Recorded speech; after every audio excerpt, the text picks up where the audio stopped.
It's Pride Month, but it means more than parties and parades. Find out what the LGBTQ community is doing at the intersection of activism and awareness. Plus, the latest on trying to save Alcoa Intalco works jobs in Washington State. Next on Activate Live. Activate your voice. Activa tu voz. Activate it now. Speak up, speak out. Get involved, get involved. Engage-toi. Take action. Aktiviere deine Stimme. We're union and we're proud. Welcome to Activate Live. I'm Tanya Hutchins with the Machinists Union, officially known as the International Association of Machinists and Aerospace Workers, or the IAM. We come to you from our headquarters in Upper Marlboro, Maryland. We'll get to Alcoa Intalco and Pride at Work in just a moment, but first, IAM Local S6 in Maine is recommending rejection on the last, best, and final contract offer from Bath Iron Works. The union's negotiating committee stated that the contract had become a take-it-or-leave-it situation. The IAM represents more than 4,000 workers at the company and is the largest private sector union in New England. We'll keep you posted on Sunday's upcoming vote. Keep an eye on iMail and our website. The IAM is still urging the Senate to protect defined benefit pension plans as it considers the HEROES Act recovery bill.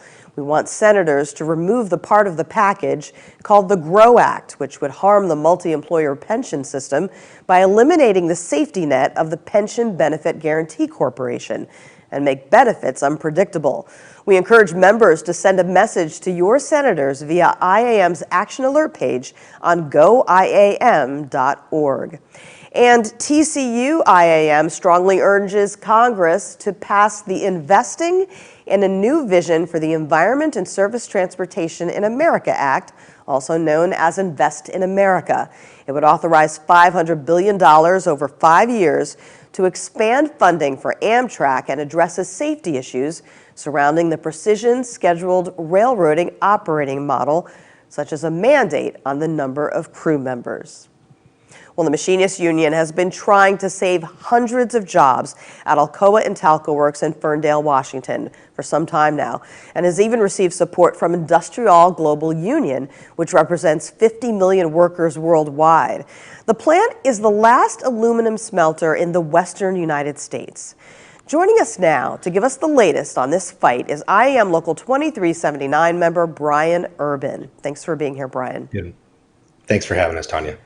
So Brian, to give us a little bit of background, what is an aluminum smelter? How does it work? So aluminum smelter is a place where they take alumina, the ore, and then through a chemical reaction called electrolyte process, it's turned into aluminum. And so we take the raw ore, and through electricity, the number one usage is energy for making aluminum, and that's what we make here. And we have a complex cast house where we actually do foundries and alloys and everything else and billet, and that's what we do at Intalco Works. So what is your job there? I'm a refractory brick mason, so we do the relining of the furnaces. In the bake ovens, we rebuild the walls and make sure that the anodes, which are made and used up the carbon blocks in the process, are baked and made for the aluminum smelting. So to give us a little bit more background about the industry itself, how many companies produce aluminum and how many smelters are there in the United States? So there's only 7 smelters left in the U.S., and they're owned by 3 different companies. And that is, we're the only one west of the Mississippi, like you said, and that creates a unique opportunity here in Washington with Intalco Works because we have a direct railway spur. We also have a deep water port, which allows people to ship the ore directly from Australia to us, and we unload it right here. Which is the most cost-efficient and green option that we have for transportation and usage of our ore, and then also disbursement to our customers. Now, how much demand is out there, and how much do these 3 companies take care of that demand? So we actually, if the companies were all running at 100% capacity, which they're not, we still make less than 50% of the need in the United States for primary metal aluminum. Which creates really bad place for us to be at, because we become reliant upon overseas aluminum from China, which is subsidized by the Chinese Communist Party, CCP. And you can't compete when you're paying a fair wage and you have families living off that wage when you go to China and there's no environmental accountability and you have an average wage a month of around $168, and that's good pay for those people. So it really makes us reliant on foreign resources, which we shouldn't be. And it takes away the environmental conscientiousness of smelting aluminum and also American jobs and American sovereignty. It really truly is an issue of national security. I don't think most people in this country can imagine living on $168 a month. That's just incredible. I don't think so. I don't think people should be expected to live on $168 a month. The fair working wage and an honest living should be compensated accordingly. And I don't believe the human rights in China are acknowledged to the degree that they should be. And that's why I think we're so thankful for the union contracts that we fight for. When did you first find out that the plant was slated to close, and how did you react? I found out a few months back, and when I first heard about it, the first thing that came to mind, because Alcoa has had a history of threatening to close the place down, and they used that as a bit of a bargaining tool for upcoming contracts and contract negotiations. Why do you think that is? Do they have that reputation? I don't entirely know. That's a little bit before my time was the last announcement of a curtailment, and I know that we had political and machinist union backing to fight this, which we really very much appreciated. But I don't know why a company would choose to do that and to play that game. I know that they get millions of dollars a year in tax credits and assistance from the government, both federally and it doesn't make sense to me. Ethically, it seems off.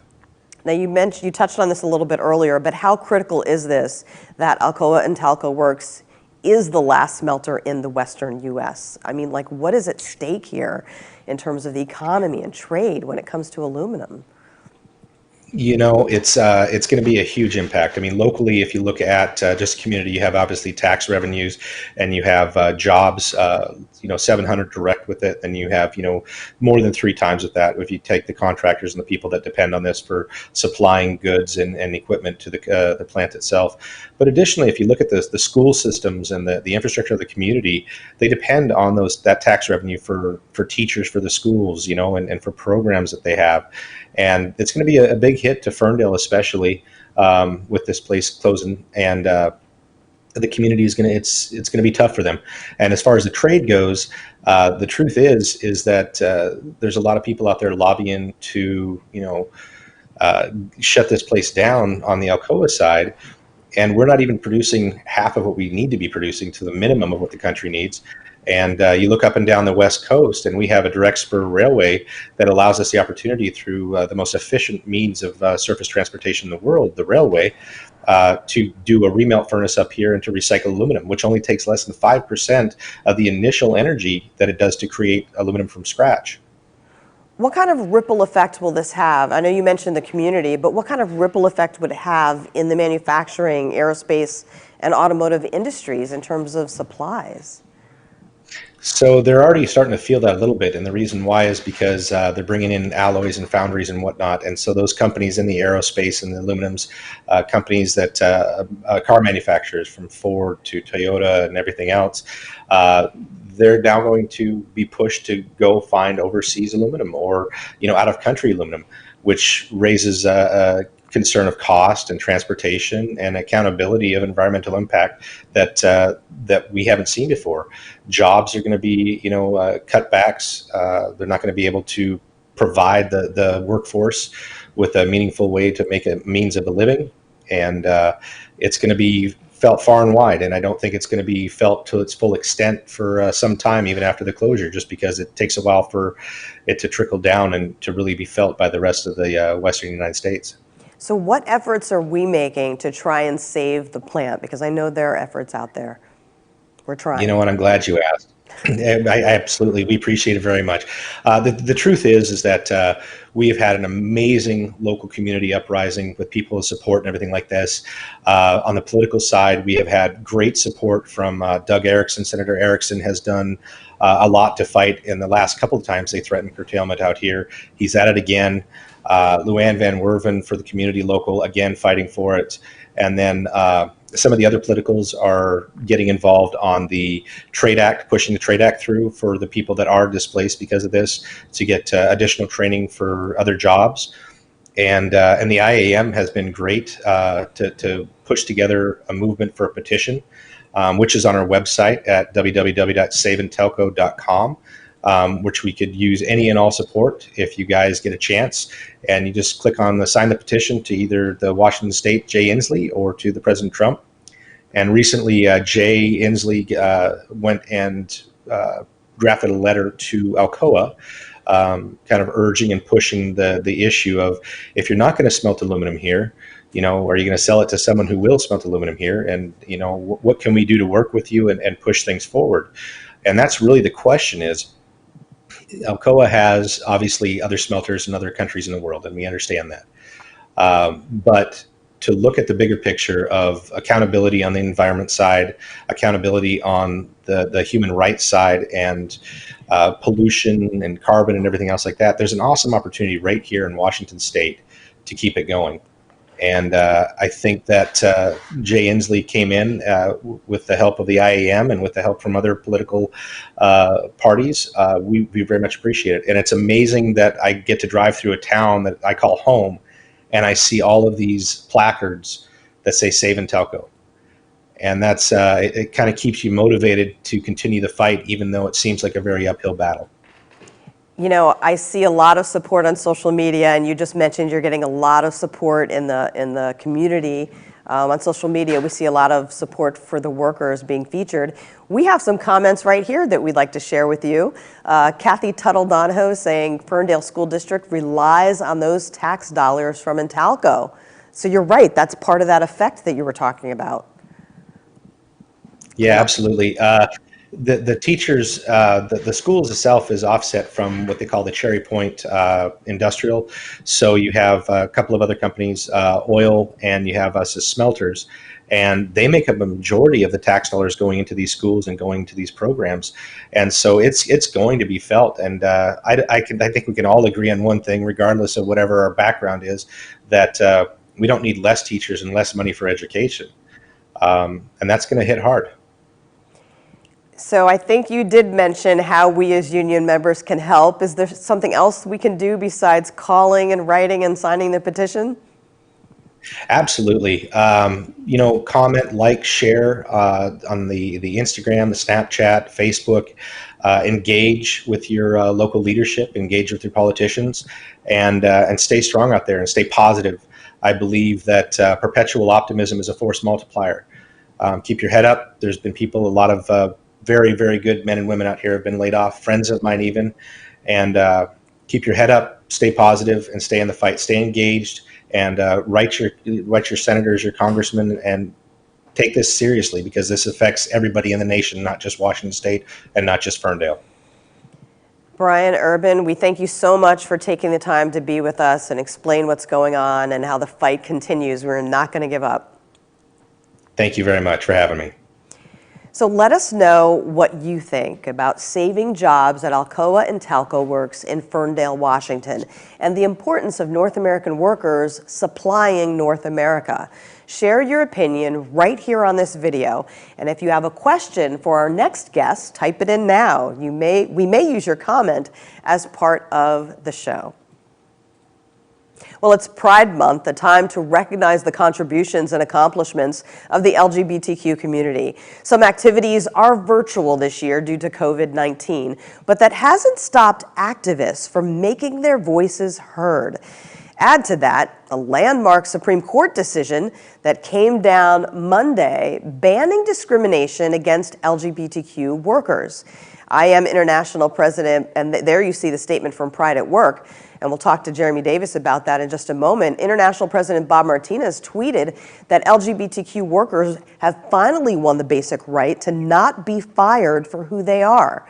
The Machinists Union stands with every activist who made today's SCOTUS ruling, meaning Monday. We will never tolerate any form of discrimination on or off the job. Joining us now is the Executive Director of Pride at Work, which is an AFL-CIO constituency group. We welcome Jeremy Davis. Thanks for taking the time, Jeremy. Thanks for having me, Tanya. Well, Monday, we had the Supreme Court ruling on banning LGBTQ workplace discrimination. So what does this mean on the ground in offices and shops all around the United States? It's really difficult to overstate the importance of this ruling for LGBTQ working people. What the court said is, and well, let me just quote Justice Gorsuch, because he summed up these cases just in 5 sentences.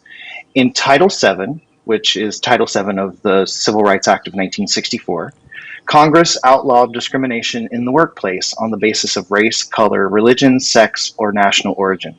Today, we must decide whether an employer can fire someone simply for being homosexual or transgender. The answer is clear. An employer who fires an individual for being homosexual or transgender fires that person for traits or actions it would not have questioned in members of a different sex. Sex plays a necessary and undisguisable role in the decision, exactly what Title VII forbids. This means that LGBTQ people can't be fired for who they are, who they love, and it provides a level of protection that we have not enjoyed until now.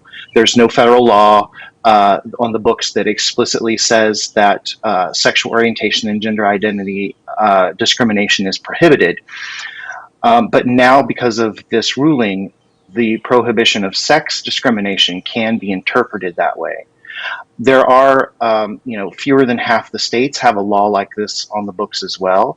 So this literally extended these benefits to half of the more than 15 million LGBTQ people living in the country. Jeremy, I remember when you first mentioned that to me, that anybody who identified as LGBTQ or somebody found out, that they could be fired. Like, I was amazed at how many states didn't have protections. And I never really thought that it would take this long. I mean, did you think that it would come this soon or take this long? A lot of us honestly weren't very hopeful that we were going to win these cases. It wasn't clear during the oral arguments back in October which way the justices were going to go. And many of us expected a 5-4 decision, but maybe on the losing side. So it was really, really heartening to see a 6-3 decision coming out of the court. This is, for me, the work that I've been doing for my entire adult life. 21 years ago, I was fired for being gay. And that's literally what launched me into LGBTQ and labor activism. So really, this is kind of, bringing to head a body of work that I've been doing my whole life. Jeremy, what did they say to you all those years ago? Like, was it obvious? I just can imagine calling somebody in and letting them go for a reason like that. It's never obvious, and the details of the story are complicated. But what it was there were 3 of us who were fired. My now husband was the manager of a store, and he went to a company meeting and brought up the idea that the company should include sexual orientation and gender identity in the company's non-discrimination policy. The next day, within a week, I forget exactly how many days it was, but within a week, they showed up and fired him. And I was training at that point in time to be the assistant manager. They called me in. In our very heated discussion, I said that I should quit and I would quit and protest if they didn't change their mind. And they said, "Well, don't bother, get off the property." So it was clear, especially later, because the third person who left was repeatedly harassed by the management that came in to run the store and other staff.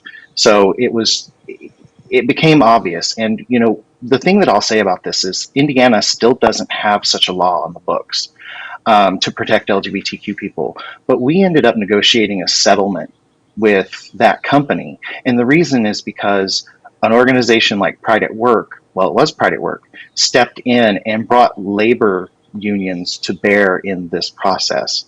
It was labor unions and Pride at Work that taught us how to have a protest, that taught us how to talk to the media and how to write a press release and do all of those things that you do when you're fighting against a company that's done something wrong. And without that help, we wouldn't have even been able to dream of getting a settlement from that company. Most people don't. Most people end up, in the past, ended up, with broken lives. Even though we got a settlement, we ended up having to move out of the town that we loved because we couldn't find another job because it had become so public, which is exactly why a lot of people just don't want to fight and they move on. Jeremy, I know with a lot of civil rights laws, it's on the books, but sometimes in reality, it takes time to enforce. Do you think that will be the case with this, or do you think we're in a new era right now? It'll take some time. One of the things that I've been saying is that we're going to have to work on, even within the labor movement, is every single union contract got an upgrade with this decision, because the vast majority of contracts out there, at the very least, incorporate federal, state, and local law as part of their non-discrimination language. So now every one of those contracts can be interpreted as protecting LGBTQ people from discrimination as well, even if there's not language in those contracts. That doesn't mean that we don't need to work to get that language in there, because again, we need to make this explicit and not have to worry about someone's interpretation of what the word sex means. But at the end of the day, we absolutely are in a much better place than we were just a few days ago. I see you have a comment there from Dave Roderick saying, "Hi, Jeremy, you've been doing a great job. We need to continually let union workers know that there is an organization like Pride at Work, and looking forward to seeing you at the next conference." So Pride at Work really does hit home for a lot of people. Yes. Just quickly, one of the most powerful things that's happened to me in this job was actually at the Grand Lodge convention of the machinists a few years ago when I spoke. And before I could get backstage, I had a message on Facebook from someone. I didn't know who it was, but they had found me on Facebook and said that this was the first time they'd ever felt fully seen in their union and fully part of their union. And that has always touched me, and I'll never forget that comment. And you know what they say, that's what we do. When people comment, there's probably 200 more people that feel the same way. Yes, absolutely. Well, this current administration announced it was eliminating regulation prohibiting discrimination in healthcare against transgender patients. What did that old regulation say? Because I'll just let you respond to that. Yeah, so it's once again about the interpretation of what the word sex means. So what the Obama administration had done is, in the Affordable Care Act, there is a prohibition for discrimination on the basis of sex that is included in the law. It's called Section 1557 for those who want to look it up. But this prohibition was interpreted by the Obama administration as including LGBTQ people as well, because they were following what the courts and the Equal Employment Opportunity Commission and others were doing in this broad interpretation of sex. What has happened with the Trump administration is they have decided to reinterpret what the term sex means, and they have said now that biological sex is what is covered, and only biological sex, because that is to them the natural meaning of the word, which is literally the exact opposite of the thinking that the court gave us just 2 days ago. This seems like a slap in the face during Pride Month. So how do we fight this? Well, this is obviously going to go to court, and folks are going to, the Human Rights Campaign has already announced a lawsuit. But to get involved, stay involved with your union, stay involved with Pride at Work. You can get in touch with us at prideatwork.org. On social media, talk about the importance of making sure that in the middle of a global pandemic, they're taking away healthcare rights from people. Like in Pride Month, especially, I mean, it's completely insulting what they're doing, and completely wrong and completely counter to even where the Supreme Court is. So it's utterly shocking, and we have to keep fighting it. It's been 51 years since the Stonewall riots, also known as the Stonewall Uprising. That uprising was led by trans women of color.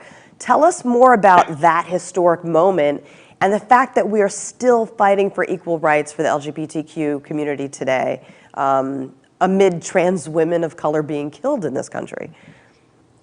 It's so true. And, I remind folks regularly that the first Pride was a riot. The Stonewall Uprising was days of violent pushback against the police.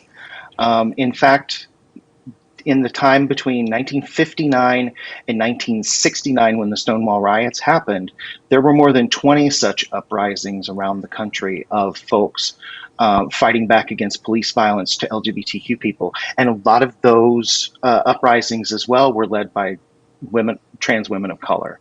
So it brings home, especially in this time when the Black community is out on the streets right now fighting for their rights once again, that we are living in a time when so much of our rights are interconnected and intertwined. If you look at the shared history of the LGBTQ community, the labor movement, and the Black civil rights movement, we all have a shared history of violence against by the police, and having to fight for our rights. So, and then if you look at this ruling that we're talking about with the Supreme Court, that ruling is based on a law that was fought for and passed by the Black civil rights movement in the 60s. So again, we're standing on the shoulders of those who've come before us and who fought these fights before us, and we continue to make progress, but there's still so much work to do. I see you out there at the Black Lives Matter protests. How did you feel being out there, after so many years of protests and protesting the same thing? How did it feel being down there? It's always frustrating when you're protesting the same thing and you're having to assert the same rights. But it was inspiring to see so many people coming out despite the pandemic, despite everything that's going on, and demanding their rights. And it was inspiring to see that it wasn't just the African American community that was standing up, and that it was all of America who was coming out and saying enough is enough. I have never heard more white allies speak online, and even check on me personally by phone, by email, in my entire lifetime. So I think this is like a transition for allies as well. I think so too. It's really inspiring in so many ways, and it's humbling to be doing this work in this time. I mean, 2020 has been a crazy year, but I think we will look back on it as a transformational year. So Jeremy, what more can we do? How can we become more active, as you said, even during this crazy year? Pride at Work is always active and busy. We stay on top of LGBTQ working people's issues. So sign up for our email list, become a member at prideatwork.org. We are also really excited to be hosting, along with the AFL-CIO, a town hall on June 25th at 4 p.m. It will be a Facebook Live. It's called All of Us Out and Essential, and it will be specifically about how LGBTQ workers are impacted by the current moment, whether that's the COVID-19 pandemic or whether that's the Black Lives Matter protests, the Supreme Court ruling. So we're going to try to bring all of those together and hear the perspective of working people, LGBTQ working people, in this moment. Jeremy, thank you so much for taking the time to be with us. Thanks for having me. Okay, that was Jeremy Davis, Executive Director of Pride at Work. Let us know what you think about everything we've talked about today. Join the conversation right here on this video, even if you're watching the replay. Well, Sunday is a special day. It's Father's Day. So why not make it union made? We have a list here for you provided by the AFL-CIO. It's a list of companies who treat their workers with dignity and respect of a union contract. You may see some favorites on here like the IAM made Spalding basketballs, Stella Beer, Stella Artois, or the Timex watches. For more information, go to AFL-CIO/union made Father's Day. You still have a few days to get those gifts in. Here's a look now at this week in labor history. We go back 84 years. June 17th, 1936. 12 trade unionists met in Pittsburgh, Pennsylvania to launch an organizing drive for all steel workers. It marked the birth of the United Steelworkers of America, then called the Steelworkers Organizing Committee. By the end of the year, more than 125,000 joined the union, demanding $5 a day in wages. Can you imagine that? $5 a day. Well, don't forget, plenty of resources are available to you on our website, goiam.org. Just go to the home page. You can click on the resources tab, and this is what you'll see. From this page, you can also reach the Employee Assistance Helpline, along with information about free college and Union Plus. We also have the Coronavirus Resource Center, which is updated regularly. And the AFL-CIO resources page has information available for each state in the United States, either from a map or the drop-down menu. Well, next Wednesday, we continue our IAM EAP series on mental health because the Machinists Union is here for you, no matter how difficult the circumstances. Be safe, be well, and be active.